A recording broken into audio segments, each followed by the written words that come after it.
Hey, moms and dads, don't you just love when your child reminds you about a school project at bedtime the night before it's due?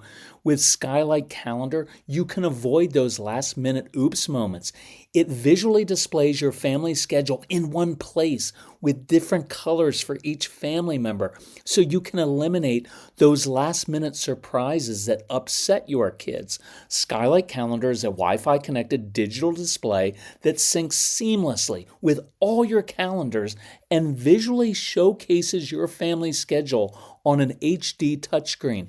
You can manage events, chores, and grocery lists on the go with the free Skylight app. This is a game changer for families like ours. And your happiness is Skylight's happiness. So if in 120 days you are not 100% thrilled, you can return it for a full refund, no questions asked. This is a great Mother's Day gift. And right now, Skylight is offering our listeners $30 off their 15-inch calendars by going to skylightcal.com/calm. Go to skylightcal.com/calm for $30 off your 15-inch calendar. That's skylightcal.com/calm. Do you have a child who struggles with new experiences, who sometimes doesn't want to go to some new activity you signed him or her up for? A lot of these kids will resist going to school in the morning, and you'll threaten consequences, and you'll try to bribe them and give them things, everything, and nothing rational works because it's not rational, it's anxiety. Anxiety is a very common thing for our kids to struggle with. Remember, we've talked about these kids, they have very busy brains. There's a lot going on in there. And so it feels like it's kind of out of control for them, and that's why they try to control other people and situations. It's why with board games, they're going to change the rules of the game, cheat or quit, because that's a way to control or guarantee the outcome of the game. It's why all those things, that wear the same clothes, eat the same food all the time. But this is where anxiety comes from. It comes from unknowns. So the antidote to that, and I'm going to give you some very specific examples today, are we want to talk about familiarity. We want to talk about giving your kids something they feel in control of, and connection. And you're going to notice some common things, right? Like so many of the things that human beings struggle with would be made better with just pure connection or us feeling in control of ourselves. That's why some of us at night before we go to bed, we do what? We clean the kitchen sink, because inside we're saying, I can't control my kids, I can't control my spouse, but my kitchen sink is spotless, and it brings some sense of internal order to us. So let's talk about anxiety on this episode of the Calm Parenting Podcast. Welcome, this is Kirk Martin, founder of Celebrate Calm. You can find us at celebratecalm.com. If you need help, reach out to our son Casey, Casey, at celebratecalm.com. As you go through our programs and you listen on that app and you get questions, you're like, hey, I've got a specific situation, Kirk. How would you handle that? Just email us, and then we often talk about it, and then we'll get back to you and we'll help you out with that. So let's go through. I'm going to do a couple quick examples, small ones, and then get to a larger example, and then close up. And I'll try to hit this on many different levels. So I just thought of another one. So a couple quick ones. Let's say, this weekend, some of you are going to the beach or to the mountains somewhere for Memorial Day. You probably got a condo or a cabin. Well, that's new. And a lot of your kids aren't good with new stuff. They're not good at transitions. If you still have time, I would possibly even look up that condo on Google Maps where you're going to be, if you can see the layout of it. You know what? I know that sounds goofy. Like, why do they have to see? Well, they don't have to, but it's just helpful so they know what to expect. So they know which bedroom is theirs, where they're going to be. You could give them some kind of mission. Whenever I'm taking these kids somewhere, they always have a mission. And the mission isn't behave and just do what I tell you to do. I often give them more adult type jobs. So if you're going away for the weekend or the week, I'd give them some kind of job. I don't care if it's like making the grocery list, checking out online. What are the different grocery stores? Where are they? Who's got the cheapest prices on this? If we have to get a raft or we have to get this, give them jobs to do, because that gives a sense of control. That seeing things ahead of time is familiarity, and you're setting them up for success. It's why when people are moving, it's always like, oh, okay, so pull up on Google Maps aerial view of where you're going to be living. That way they can kind of see the area. Where's the closest park? Where's the closest whatever they like, rock climbing place, whatever it is. And you give them a little ownership, not control, right? They don't get to choose the house. But when you're moving, saying, hey, you can paint, you can pick out the color of paint for your room, as long as it's not X and Y, something you hate. But that's when school's starting back. If your kids are starting a new school in the fall, don't wait till back to school night to go introduce your kids to their new teacher, because there's so much anxiety in that school on that night. I take them a few days ahead of time. Go over the summer. Let them walk outside. See what the playground is like. See if you can get permission to go inside. Walk the halls. I struggle with anxiety. I am normally early wherever I'm going if I'm speaking, and I like to be in there to see the space. What does it look like? What does it feel like? What does it smell like? And I kind of visualize and picture kind of how I'm going to do my presentation.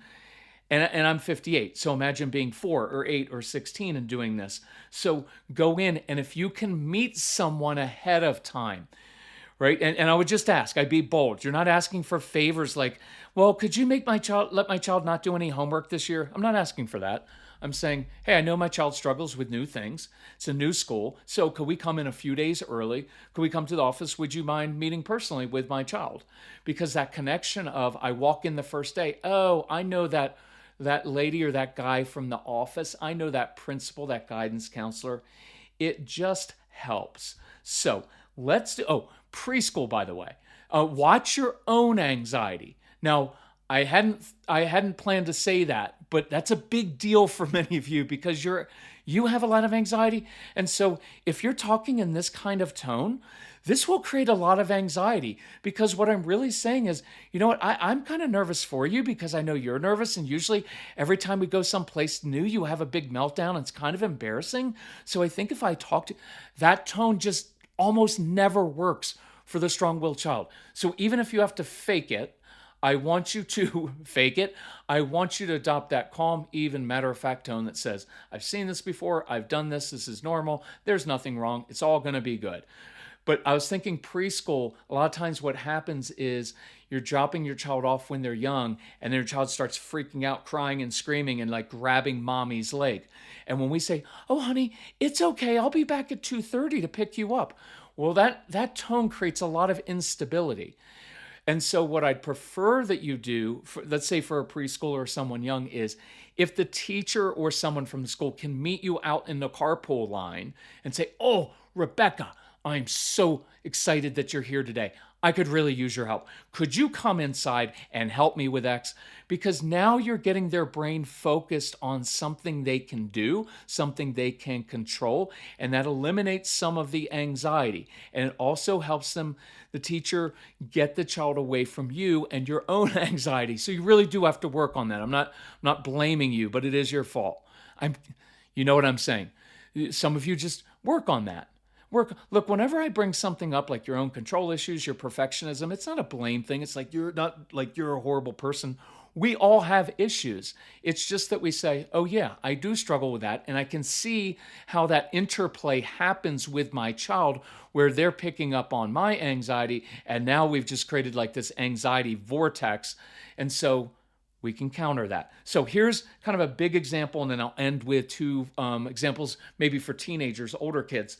So I come home, and let's say that I ask my son, it could be your daughter, it doesn't matter, but I come home and ask my son, hey, Case, do you want to take that new Taekwondo class this summer? And he's like, sure, Dad, sign me up. So I come home a couple weeks later, I'm like, hey, Case, gotta go. Remember, we got that Taekwondo class tonight. Gotta go, gotta go. And you guys already know this. The more you do, gotta go, gotta go. When I try to rush a child, it always makes them move more slowly. They're not rejecting you. They're not rejecting your authority. They're rejecting your anxiety because they know when you're in an anxious state, you're not patient and you tend to be short with them and your voice gets clipped and you use a different tone and you flip people off in traffic. All those things happen. And so they're rejecting your anxiety. That's another way that the interplay happens. So I come home and I'm like, hey, Case, we've got Taekwondo tonight. Well, what am I going to get initially? Dad, you know, my stomach's kind of upset. Could we just stay home? I promise I'll go to next week. And then I respond with a bribe. Hey, you know what? If we leave right now, we'll stop at McDonald's. We'll get a Happy Meal, even if you're 12, and everybody will be happy, right? Because we try bribery. Bribery never works. Your child's, right? They don't care because, see, that's a rational. You're trying to be rational with a child who is in an emotionally irrational state inside because he's dealing with all the unknowns. I'll go through that in a second. So then we do this one. We turn around.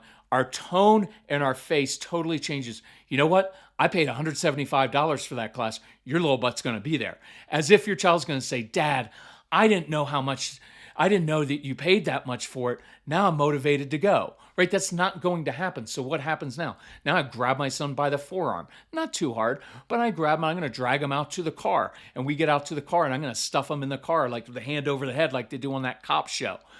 And now you're going to have this big meltdown in front of all your neighbors. That's partially what caused me to learn how to do this because at the time we were living in a townhome outside of Washington, D.C., where we had like 5,000 neighbors and they could see all of my parenting mistakes right in front of them and hear my son yelling awful things at me. And so you've got the meltdown. No. And here's what they're going to say. No, I'm not going. Taekwondo's stupid. You're stupid. How many of you ever get that lovely gift? Right? And so here's what's happening. And there's a couple of decision points here because they start going in, no, I'm not going. Taekwondo's stupid. You're stupid. And we take that as disrespect. And you know what? I know I get pushback for this, but it's true. I'm the grown up. I'm a grown adult. Something can only be disrespectful to me if I choose to be disrespected by it. Right? It's like if you come up and try to offend me by saying something offensive, it only has power over me if I let it be offensive to me. Right? So I don't take these things personally because I'm a grown adult dealing with a kid, dealing with a child. Even if that child's 16, it doesn't mean I let them walk all over me. But in this case, we have something emotional going on. This is not a tantrum. A tantrum is rational. I want something, you won't give it to me, so I'm going to make your life miserable till you give in. This is an emotional meltdown because this child is on code red inside. Face is all red. And nothing I'm doing that's rational is getting through to this child. It's not connecting. And so I hear, most of us as adults, we hear defiance and disrespect, and it triggers us. You know what? You get your little button car, or you go to your room and you lose your video games for the rest of the week. No food, no video games for a week. Because that's what dads do. Because we always give consequences. Not always. A lot of us give consequences we can't keep. So watch, I'm reading this as defiance and disrespect. And part of the reason we talk about learning to be calm is not an end goal. My goal is not to be Gandhi or Buddha or Zen master. It's a means to an end because when I slow my world down, when I stop reacting, when I stop taking everything personally, when I stop projecting into the future, when I stop trying to control the outcome of everything, I can see clearly. And see, now I can use wisdom in order to problem solve here instead of honestly just escalating it every single time. Because some of you just escalate things all the time. And I'm not picking on you. I'm just saying we have to stop that because it doesn't work. And when I talk to men, I'm like, look, the past 43 times you did this, it escalated. Your way is not working. If you had this track record at your job, you'd have been fired by now. And if this happened at work, you would have changed your tactics or your strategy. So I'm looking at a child and thinking, you know what, this is what I said to Casey one time. Why do you have to make everything so difficult? Man, if you want to wound a child and bruise and ruin a relationship and make a kid internalize that I'm a bad kid and I make everything difficult and my mom or my dad doesn't like me, man, you're setting off a chain of events there that will have ramifications sometimes for decades. And so the reason I want to be calm and I want to slow myself down is so I can see this for what it is. I'm not looking at a defiant, disrespectful kid. I'm looking at an anxious kid. Anxiety is caused by unknowns. When I came into his room and said, hey, Case, we need to go to Taekwondo, here's what triggered in his brain. All the unknowns. Mom, Dad, have I ever been to Taekwondo before? Is it going to be loud in there? And is the instructor going to be nice to me? Sometimes adults aren't all that patient with me. And what about the other kids? I struggle to connect with kids my own age. What if they pick on me and I'm not always that coordinated? What if I'm not good at it and I'm not good at following multiple step directions? And so what if I get confused and I'm not good and then I cry in front of everybody? And what if I want to quit and then Dad's going to say, we don't raise quitters in this home, and we have a big fight? And all those unknowns lead up to this. No, I'm not going. And the reason they say Taekwondo is stupid and you're stupid, think how brilliant this is, kind of from that lizard brain, right? You're stupid. That guarantees, you know what, young man, young lady, up to your room for the rest of the night. And you know what the strong-willed child or the child neurodivergent kid thinks is, whew, see, I can take being sent to my room. I've lived most of my life there. I'm accustomed to being in trouble. See, that's known. That's familiar to me. And I'll sit up in my room all night and be relieved that I didn't have to go to that new place with new people that might reject me, where I might fail, and where I might feel again like I'm just a dumb kid. So Mrs. Calm told me yesterday, I wish I had begun drinking AG1 sooner. My stomach has felt so much calmer and I'm more regular. My AG1 in the morning provides some consistency I really crave. And that's one reason I love my AG1. It's an easy, healthy daily routine. No messes, no blenders. We put 1 scoop of AG1 into a bottle of water, shake it up, and start our day with 75 vitamins, probiotics, prebiotics, and whole food sourced ingredients. Check out a special offer at drinkag1.com/calm. Look, I've got more energy, better mental clarity, and AG1 supports my immune health. And that's why I've been partnering with AG1 for so long. Be an AG1 couple like us. AG1 is offering new subscribers a free $76 gift when you sign up. You'll get a welcome kit, a bottle of D3 and K2, and 5 free travel packs in your first box. So check out drinkag1.com/calm to get this offer. That's drinkag1.com/calm to start your day with a win. When we moved to our home, we were quoted a cost of over $20,000 for some trees and shrubs, but we just saved 90% with fast-growing trees, and they helped us get the exact privacy and flowering trees and shrubs for our specific climate, and it's delivered right to our door in days. Fast Growing Trees is the biggest online nursery in the US with thousands of different plants and over 2 million happy customers, including us. They take the hassle out of creating your dream yard. Their Alive and Thrive guarantees ensures your plants arrive happy and healthy. Plus, get support from trained plant experts on call to help you choose and care for the right plants. This spring, Fast Growing Trees has the best deals for your yard, up to half off on select plants. Plus, listeners to our show get an additional 15% off their first purchase when using the code CALM at checkout. That's an additional 15% off at fastgrowingtrees.com using the code CALM. fastgrowingtrees.com/calm. Offer is valid for a limited time. Terms and conditions may apply. See how that works? That's what was going on in your child's mind. See, we look at that child and say, he's just trying to be a defiant little snot, makes my life difficult, a disrespectful, rebellious kid. And we missed it all. And when you try to, if you're just going after a disrespectful kid, the only thing you have is, you better stop disrespecting me or else. Most of the time, in my experience, It's not disrespect. It's not defiance. The outward behavior is, right? It's like a kid telling you you're stupid is disrespectful. But that's not the core issue. The core issue is it's anxiety. And as long as I keep reacting to the outward behavior, I never solve anything. And this is even more important to me.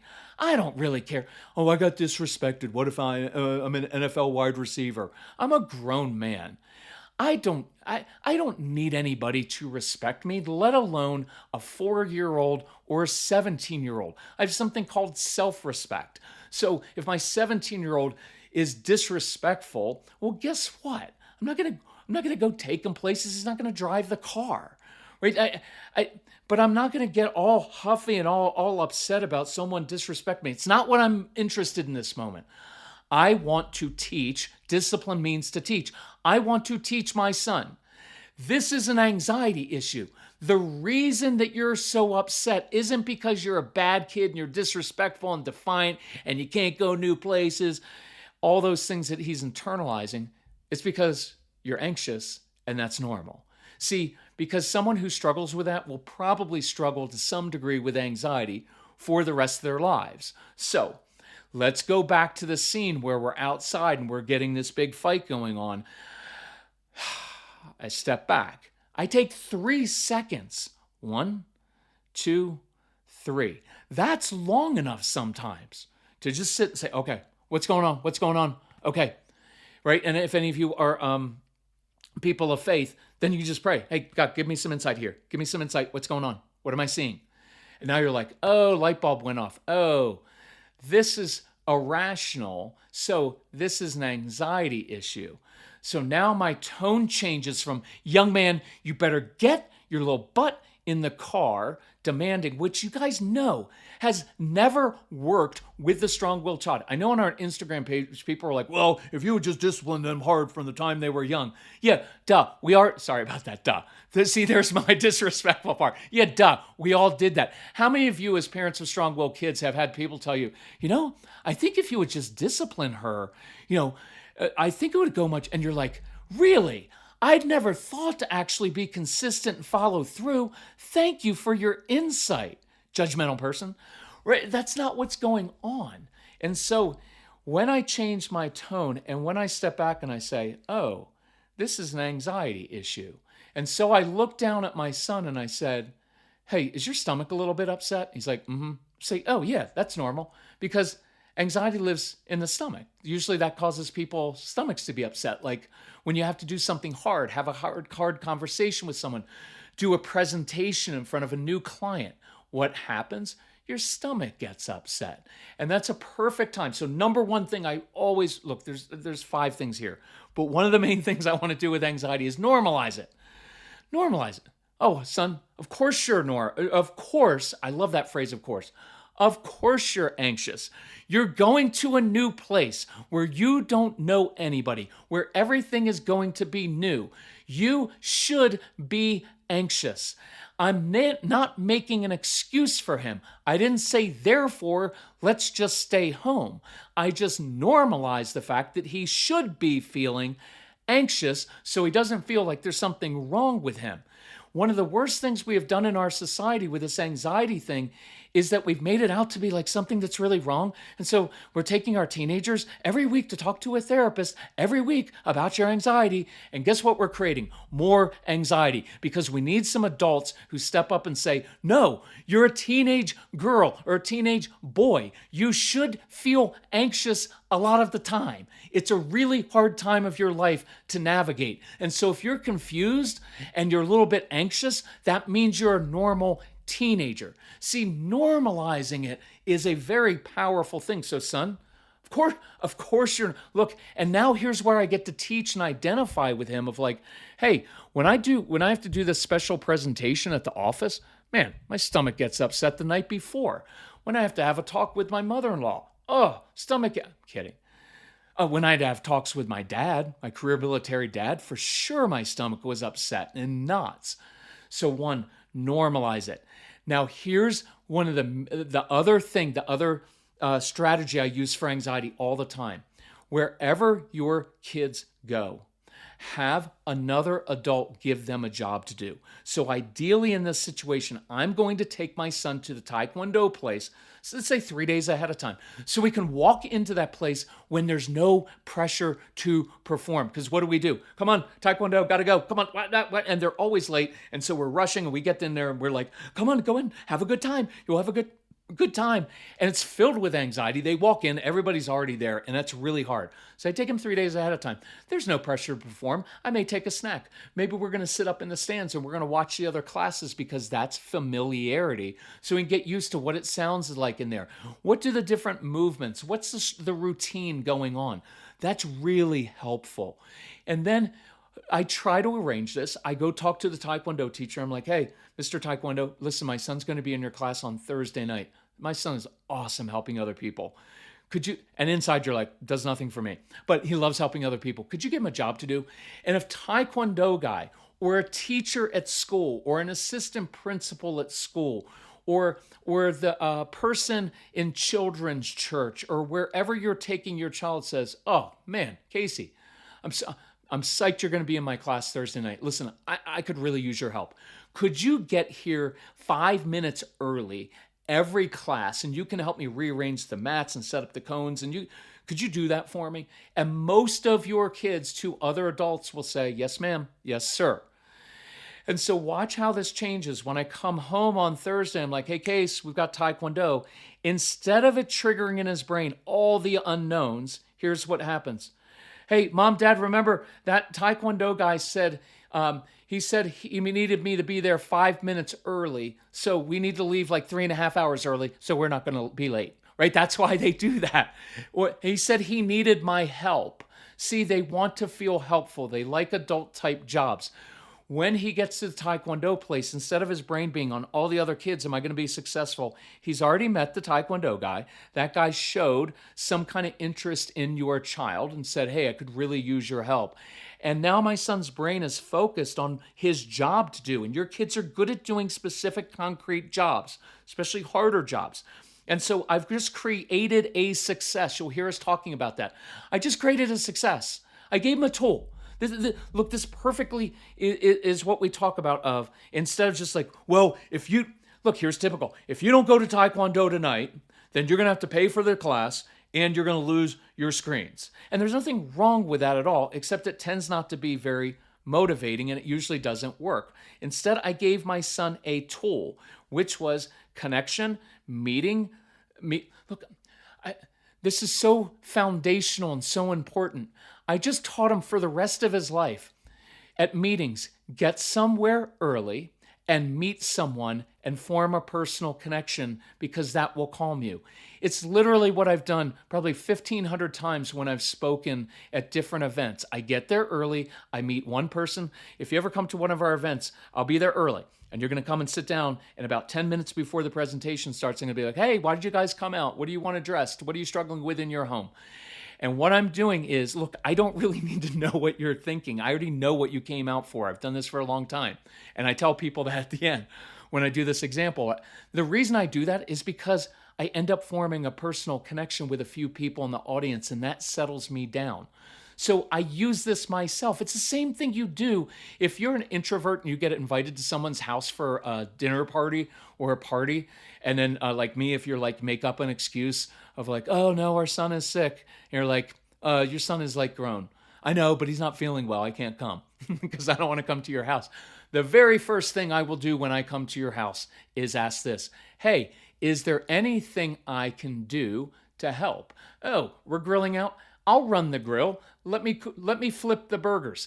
Now I have a job. Now I have context for when people come out. And I'm like, hey, what kind of burger you want? What do you want on your burger? What kind of cheese do you like? And then I find out. And then at the end of the night, all I know is like that dude likes Swiss. That dude likes provolone. But it got me through the night because it helped me with my own anxiety. So that whole idea of I'm giving him a job now, and I'm giving the child tools, and I'm creating a success. That's what I want you to start doing. So when Casey goes into that place, he knows his job to do, and the Taekwondo guy is going to give him a fist bump and say, hey, good job, Case. Every week, 5 minutes early, because you're a good helper. Now go sit down. We're going to get ready for class. I may use, it helps for some kids in sports. Your kids tend to be better with younger kids. So to get them to go out and play sports, have another coach ask them, hey, I could really use your help. You're really good at doing this. Could you come out and help me? Because I've got a class of 9-year-olds and you're 11 or 12, whatever. Could you come and help me teach them? I'll use you as an example.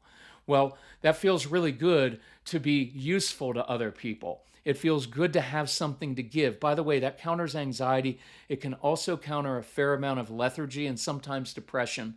To know I have a skill, I have something to give another human.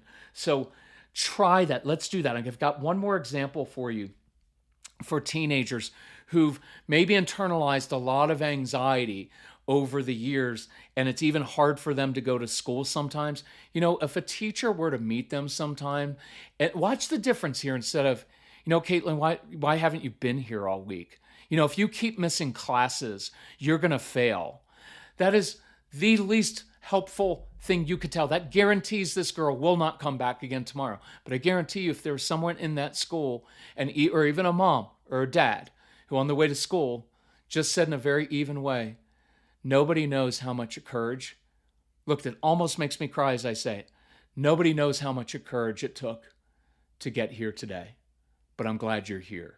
Like that will get that girl, that young man to school because someone recognized it, right? And so here's my final one is, and I like using this for all kids, but especially as they get older, teenagers especially, find an older couple or an old guy or older lady in your community, in your neighborhood, at your church, synagogue, wherever, and ask them, say, hey, my teen's struggling a little bit and doesn't get out of the house much, just plays video games all the time, is kind of sunk into themselves a little bit. Could you ask my teenager to come down and help you with something? Because older people need help reaching things, changing light bulbs, whatever. You just make up a job. Even if as the parent you have to pay the old person and say, hey, here's $20, pay my child to do X. You know why? Because, well, a couple things. One is we're getting human connection. Hey, Brandon, I've heard you're really good at doing X. I'm a little bit older now. Could you come down to my house for an hour? It would really help me out. If you could come down every Tuesday, it would help me. You know what happens? Now I feel as a kid, I feel helpful, like someone needs me. I'm doing something I'm actually good at doing, and I'm connecting with another human being. And older people are very grounding for teenagers because they were teenagers and they've lived a long time. And they can encourage your kids in ways that nobody else can. And by the way, they can also hold them accountable. Say, look, I lived through the Depression. Okay, cut the crap, stop being a whiny, right? You know what I'm saying? But they can talk to your kids in a different way. But it helps these kids with some confidence and it helps them with that anxiety. So let's do that this week. If you need more help with this, I encourage you, go to our website. I think this is the last weekend. We extended it to Mother's Day to Mother's Month. So you get a sale on our products. We'll teach you how to do all these things and get that connection that's so important, and also giving your kids tools to succeed, learning how to control yourself. There's so much in here, right? Just this one example. That's why I love it, because there's so much. It's about changing us as people as well. And then we're teaching our kids for the rest of their lives, you're going to struggle in this area. So here's how you handle it when you're 15 and 23 and 38, 58. So, hey, thank you for listening. Enjoy your holiday weekend, and let us know how we can help you, okay? Thanks for sharing the podcast. Love you all. Bye-bye.